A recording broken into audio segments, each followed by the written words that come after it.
Hey, hey, hey, hey, hey, hey, hey, hey, hey, hey, oh, hey. What's going on, wrestling world? Everybody, we back again. Clouded Thoughts of Wrestling. It's me. Oh, it's me. Sway to the Jose, baby. And today, I'm kind of a little jumbled up. We're going to be talking about the review. Not a review. I got a title for this. WWE Stomping Grounds, A Tale of Two Stories, Bad and Ugly. That is my topic for today. It was last night's pay-per-view. It's good. The start was good. The start was actually really, really good. Before I get into the main topic, I want to thank you guys again for all the support. I'm trying, man, doing my thing with your support.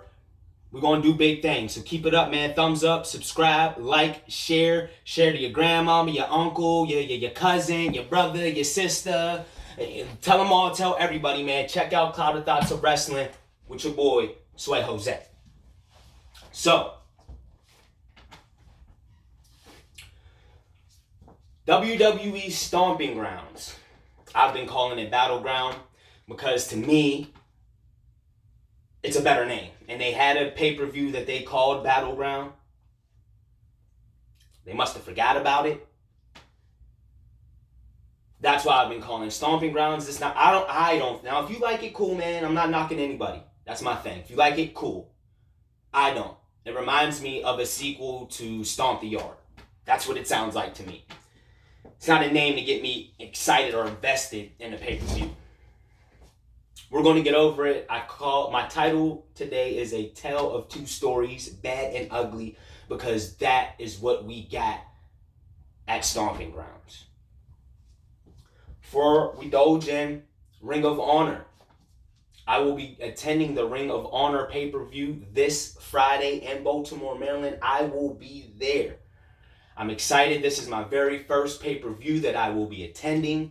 So I'm really, really excited about this, and I get to see some guys that I really like watching, and I like their work. Flip Gordon, amazing. Cannot wait to see him. Amazing. Look him out. Check him out. He is dope, man. Dalton Castle, another great guy. Love his work. Roosh, amazing athlete. Bandito, everything that I've been seeing from this guy Bandito has been awesome. These are all guys you should check out. They will be, if you live in or around the Baltimore, Maryland, area, they will be here live Friday for their pay-per-view. I bought tickets. The ticket prices are not bad at all. They're very affordable. Me and my girlfriend will be attending, and I'm pumped. We got some good seats, man. My first pay-per-view, I'm going to get there early. I'm going to try to mingle with some of the superstars. I'm going to try to get in touch with some of them, try to talk to them, man, try to get some pictures. I'm going to be doing a lot, so definitely stay tuned to that. I'll be covering Ring of Honor Best in the World as best as I can. I'm also going to add their predictions along with my New Japan Pro Wrestling predictions part 2. If you haven't checked out Clouded Thoughts of Wrestling, episode 1, please go back and check that out, guys. We are at 55 views. We are at 55 views, man, around 7-8 subscribers. Keep it up. Keep it up. Let's get it to 100 views. Let's try to get that to 100 views by the end of the week, people. Let's try to get episode 1, Clouded Thoughts of Wrestling, to about, I think it's at 55 views, man. You guys are killing it. I thank you. Episode 2 is not really going so good, but check that out, man. I gave you my predictions for Stomping Ground. We also talked about NXT. We gave you a little background and review of NXT. They got a big show coming up this week. So go check those 2 out if you haven't already. And support those 2 videos and check those out, man. Episode 1 and 2, Clouded Thoughts of Wrestling, New Japan Pro Wrestling Predictions. That was episode 1. Episode 2, NXT Review. You just type in Clouded Thoughts of Wrestling or type in NXT Recap. And we also did some Stomping Ground predictions in that also. Check that out. Really dope. Really good, man. Keep up the support. If you missed those, go back, check them out, spread the word. once again, I'm real excited about that pay-per-view. I'm so excited about Friday, man. It's my first pay-per-view show, and I know Ring of Honor has not really been selling so good, but I am pumped for this, man. I am still pumped. Jeff Cobb, oh my God, he'll be main eventing. He's in this year's G1. I'm really excited. Marty Scurll and Villain Enterprises with Brody King and PCO. The Briscoes, Nick Aldis, Colt Cabana, man, it is going to be jumping, and I cannot wait. Shane Taylor is going to be there. Oh man, it's going to be big. It's going to be dope. Like I said, if you're in or around the area, or if, man, you just want to get up with me, man, you want to get up with me, you're around the area, man, leave a comment, leave me a message, something. And we could maybe try to hook up, maybe link up. You know, if you're going to be out there too, man, link up, say, comment, let me know, man. Maybe we can get together. I tell you where I'm seated, tell me where you're seated. Maybe we can get together before the show and talk some wrestling, because I always am open to talking some wrestling. So that is just some things I wanted to get out here before we really indulge into this episode. Just some things, just a little bit that I wanted to touch on. Stomping Grounds. Before the show started, I told my girlfriend, I said, babe, I would be surprised. No, let me say this differently.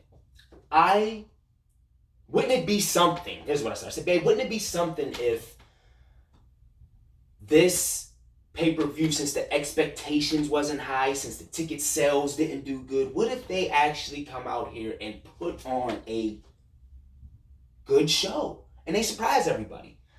I would say that's what they tried to do. And I want to go over the things that I liked about the whole show. I liked the time. Wasn't that long. I liked when it ended.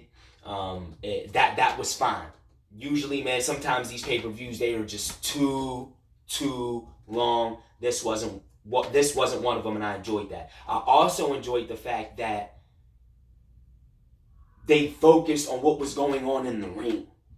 That was another plus for this show, man. There were some backstage things that happened, some backstage stuff that happened, but it wasn't like a Raw or SmackDown episode, or even like some of their other pay-per-views. They really stuck to what was going on in and around the ring, and I like that.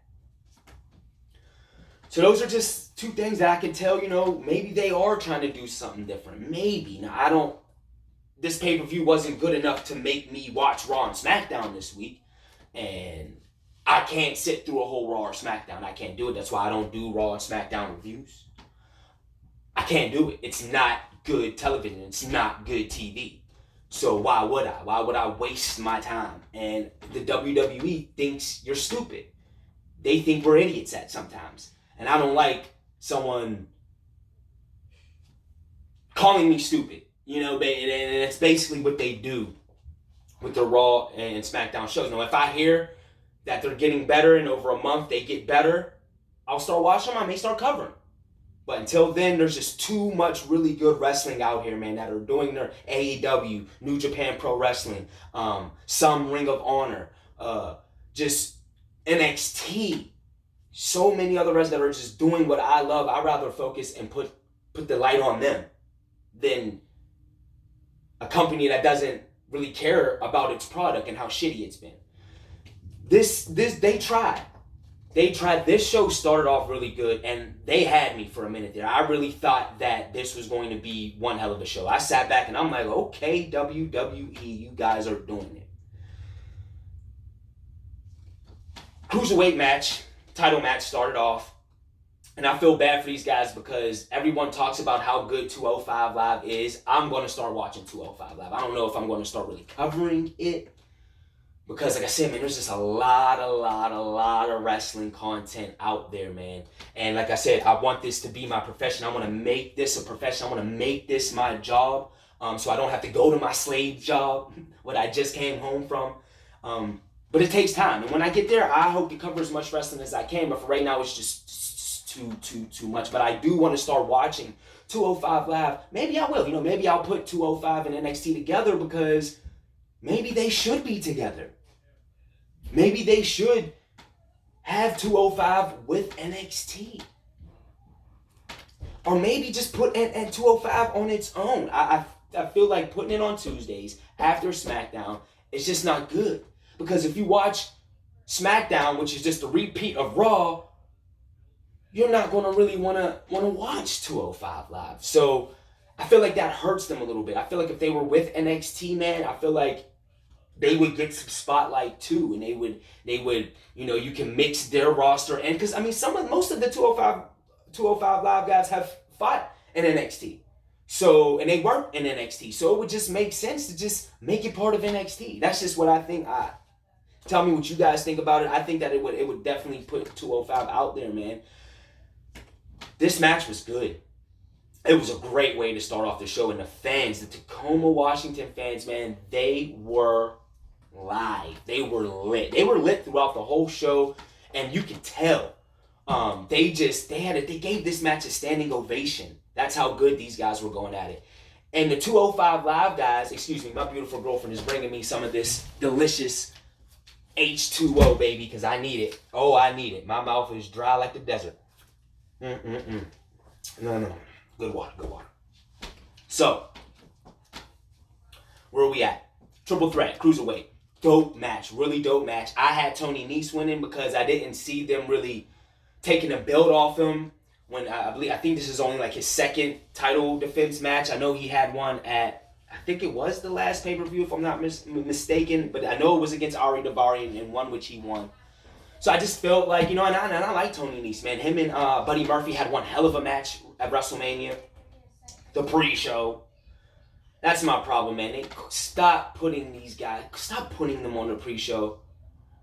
Every cruiserweight match you have, it is always one of the best matches of the night. Why not have them start off your show? Start off your show with the match that got a standing ovation? That crowd was so lit because that match was so lit. The crowd was juiced. They were ready to go.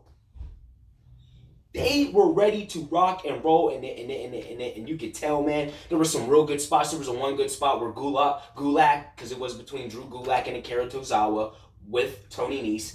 Drew Gulak had Tony Nese in a submission hold, and Akira Tozawa out of nowhere from the top rope back. He came off the ropes and he I know what the move is. I just can't think of it right now. But he landed on Buddy Murphy with his back off the top ropes. It was dope. But it was the visual because you didn't even know where Akira Tozawa was. And then, out of nowhere, here he comes. The action. There was times where it was like non-stop. I like that. Like I said, the cruiserweights always put on some of the best matches of the pay-per-views, and this was no question. Drew Gulak gets the win. Tony Nese got knocked out the match, so he was on the outside. Drew Gulak, man, picked up the W, man. Pins Akira Tozawa, wins the Cruiserweight Championship. We have a new Cruiserweight Champion. Now, I did pick Tony Nese. I'm not mad with Drew Gulak winning because the work that this man's put in. He's put in a lot of work. He's been with 205 for a while now. He was there with Enzo Amore when they had the Zoe train going on, and he was a part of that little clique with Enzo Amore.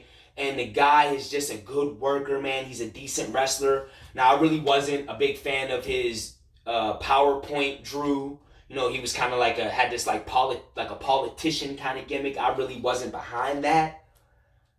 I like this Drew Gulak. I like him. He's tough. He got the scruffy beard. He looks mean and he's aggressive. I really, really enjoy this Drew Gulak, and he's deserving. He was deserving of winning this championship, and I'm not complaining, man. It was cool. I enjoyed, and I'm happy for Drew Gulak winning this because it's been deserved. It's definitely deserved for him to be the Cruiserweight Champion, man. And I hope he does big things. I'm hearing that Chad Gable, another wrestler who they do nothing with, and is a good wrestler. I'm hoping that, they're moving him to 205 Live, so I'm hoping maybe, he's going to get in there and do some things, and maybe we see these two guys lock it up. I know I would like to see Drew Gulak and Chad Gable lock up. But this was a good match. It was a great way to start off the show. I really much enjoyed it. I hated how they put an ad during the match. WWE, stop doing that. They put ads during the match, and you're watching your TV screen, and the match gets this small, and it's this little square, and they have an ad that is this big. Stop doing this shit during the match. You have a whole pre-show where your whole goal is to get people pumped and ready and to buy this pay-per-view. Why do you have to give an ad during your only fucking match? Like, I got so mad at that. Like, that really blew me, man. It's like, come on, man. It's bad enough they have one of the best matches of every show when they are on the show. Then you put them on the pre-show. Then you put an ad during their match. It really shows how much you give a fuck about 205 Live and the 205 Live guys in the Cruiserweight Championship. That upset me, man. That really, really upset me, man. Like, really? Really? WWE? Now, the main card started off on to the next one, on to the next match. Oh, Drew Gulak won. Dope match. Liked it. I was ready for the show. I was like, okay, here we go. But the Cruiserweights usually always do that, so I didn't really get too excited. Especially with this next match, Lacey Evans versus Becky Lynch. Now, I am not a Lacey Evans hater. I just think she needs more ring work. She's not polished. She should still be in NXT being groomed. She got called up too soon. It was too soon for her to get caught up, and it was too soon for her to get this push. Her character work is good. She plays her character really good. The sassy Southern Belle, that's what they call her. She plays it good. She plays a good heel, and she plays the character good. Her in-ring work is not good. It's not. She's not a shitty wrestler. She's not terrible. But she needs more work, man. And she should not be put in the top championship matches for the top women's championship if she's not polished when there's women in the back in that locker room that are.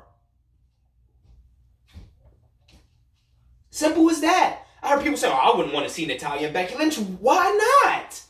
Natalya had a good match with Ronda Rousey. Natalya hasn't been pushed in a main way for a while. And she's a good wrestler. I wouldn't mind seeing them two go at it one good time. Lacey Evans is just not polished to me, man. She needs more work. And maybe if they were giving her matches, building her up, instead of just having her walk down to the ramp. This is what they did with this girl. And it could be any match. It could have been a tag team match. It could have been one-on-one guys match, a singles match with the men. Any kind of match, she would just, her music would hit, she would walk down to the ring, turn around, and walk back. That's all she did for like 3-4 months. I swear that is all she did for like the first couple of weeks, months, her being in WWE. Maybe if she was actually given wrestling matches and able to wrestle and get better, maybe by this point she wouldn't be as bad in the ring as she is. She wouldn't get, you're not a good wrestler. They were chanting, you can't wrestle, at the show during that match with her. They were chanting that. And it's not Lacey's fault. It's the WWE's fault. She was not ready to be plucked from NXT. You had Kairi Sane, who won the Mae Young Classic, who was an NXT Women's Champion. You have Ember Moon, who was an NXT Women's Champion. And they are doing nothing. Fucking Kabuki Warriors? Really? Really? And they haven't, what? What have they done? That is a shame. Ember Moon, she's in the back reading books and magazines. And I don't want to hear, oh man, their faces, you can't have a face versus a face. Yes, you can. You had Asuka versus Becky Lynch, and that was one hell of a match. You can have a face versus a face if it's done right, if the storyline's done right, and you have two girls who can go out there and put on a great match. Lacey Evans and Becky Lynch was not a good match. It wasn't bad. Lacey Evans had a bad match with Charlotte. If all the praise that Charlotte gets, how she's the queen and she's a great, I'm not taking nothing now. I don't like how much she shoved down my throat, but I do enjoy, she's a good wrestler. She's a good wrestler. She's good at what she does. Lacey Evans they called the match with her and Lacey Evans on Raw one of the worst matches of the year. The first match she had with Becky wasn't that great. She gets 2 title matches in a row.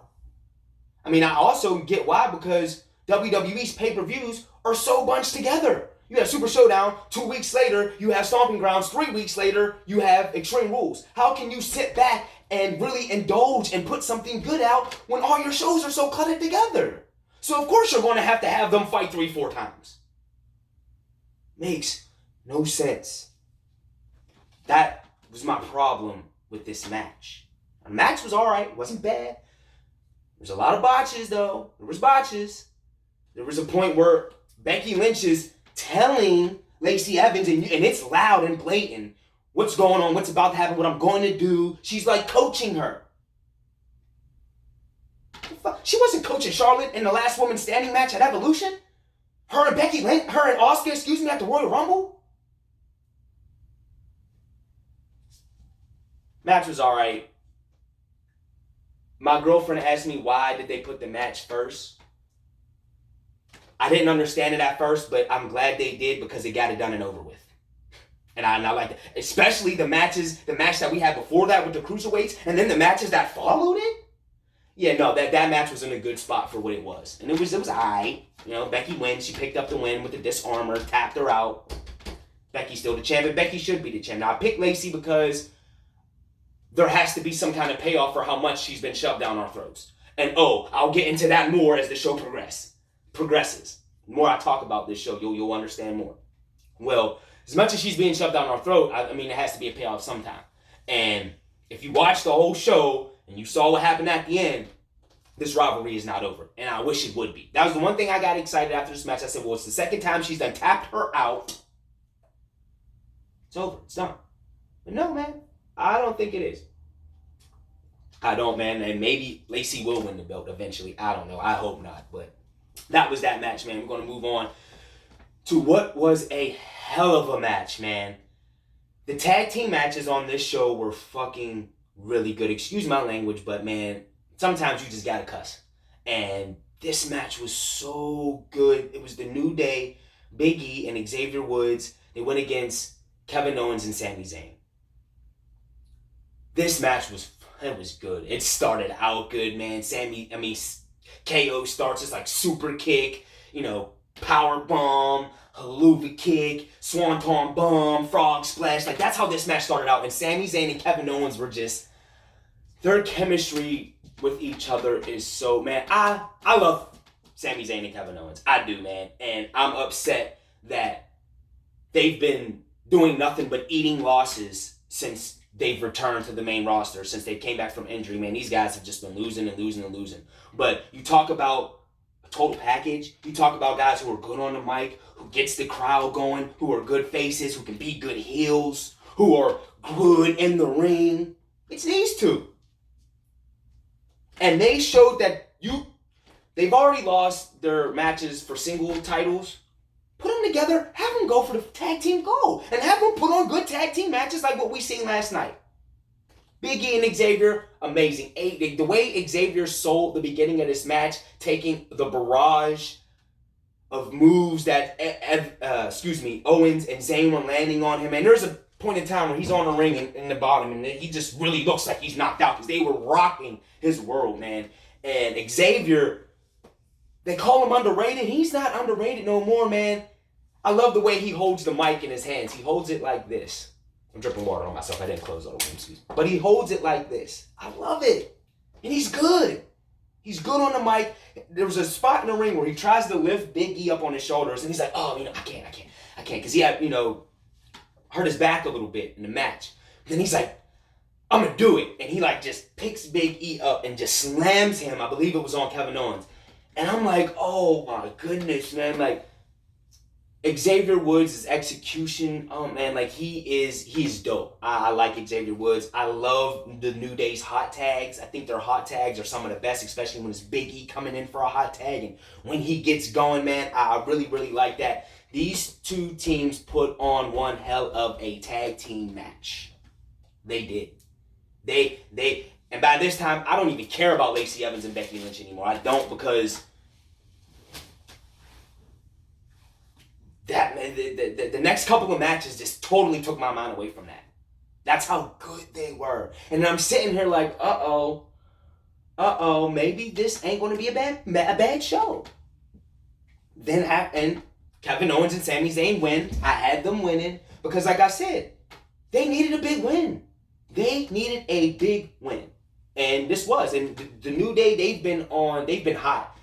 Like since before WrestleMania and, after WrestleMania, New Day has been hot lately, man. And so them really losing really doesn't help, especially it was a really, really good match. A really good tag team match. And these two teams, they need to combine the divisions. You don't need two tag team divisions. You need one. They need to combine the divisions and have these teams, and I'll get Daniel Bryan, Rowan, Heavy Machinery, the New Day, Big E, Xavier. You got Owens and Zayn, AOP, the War Raiders, the Revival, the Club. Get rid of this brand of the two tag team titles, combine them, and have those teams get in this tag team division good. Because it's there in your face. It's there in your face, man. Kevin Owens and Sami Zayn pick up the win, and I'm glad, man, because they needed it. They've been doing nothing but losing. They needed a win. I'm glad they got this win. The action just keeps going, man. Like, I'm telling you, the beginning of this pay-per-view was really, really good. Samoa Joe and Ricochet for the United States Championship. This match was hard-hitting. I love the exchanges. I loved how Ricochet was able to escape the cocaine clutch. Now, that's new. I've never seen anyone get out of it like that. That was innovative. I'm glad Ricochet is getting the push. I was hearing that, this was before this, that superstars, other superstars in the back, they were getting upset because of the way Ricochet was being pushed. They didn't like it. Well, I'm glad someone said something and something's changed because they are really pushing this guy and he deserves it. You want to go out there, you want to go compete with Will Ospreay and Okada and those guys over at Kota Ibushi and Naito in New Japan. You want to hang with Kenny and the Young Bucks and the Lucha Bros and Moxley and Jericho and Cody. You want to go out there and hang with those guys? NXT with Gargano, with Cole, even under your brand, because I don't care, man. That's still comp. You have to push guys like Ricochet, because he's a star like that, and he has the potential to be a star like that. I had Samoa Joe winning, and the only reason why I did is because I thought Samoa Joe hasn't really had a good run since being called up from NXT, really. Samoa Joe by now should be a main event heel. He is a proven draw in this business of wrestling. He's a proven draw. He loses. He cuts some really good promos. He makes some really good threats. Then he loses. That's why you kind of probably should have had a tournament and shouldn't have just handed the belt back to him. Because maybe if you would have had a tournament, Samoa Joe would have been able to beat 2 or 3 people and then lose to Ricochet. So it wouldn't have been all that bad. But no, you handed the belt back to him to lose to Ricochet. I'm not mad because Ricochet deserves a push. This company needs a guy like Ricochet to be pushed. So I'm not mad at that. I just felt, I picked Samoa Joe because I'm like, wow, man, like, where does Joe go from here? Now, what I hope, Joe, now I think like they'll run it back. I think they'll probably run it back at Extreme Rules. That's what I'll probably think, but I don't think Joe's going to get the title back. Now that you got it on Ricochet, have him have a good run with it and have him take on real good quality opponents. And there's one opponent that he's probably going to be fighting on Raw. And they had a little altercation. And I'll talk about that.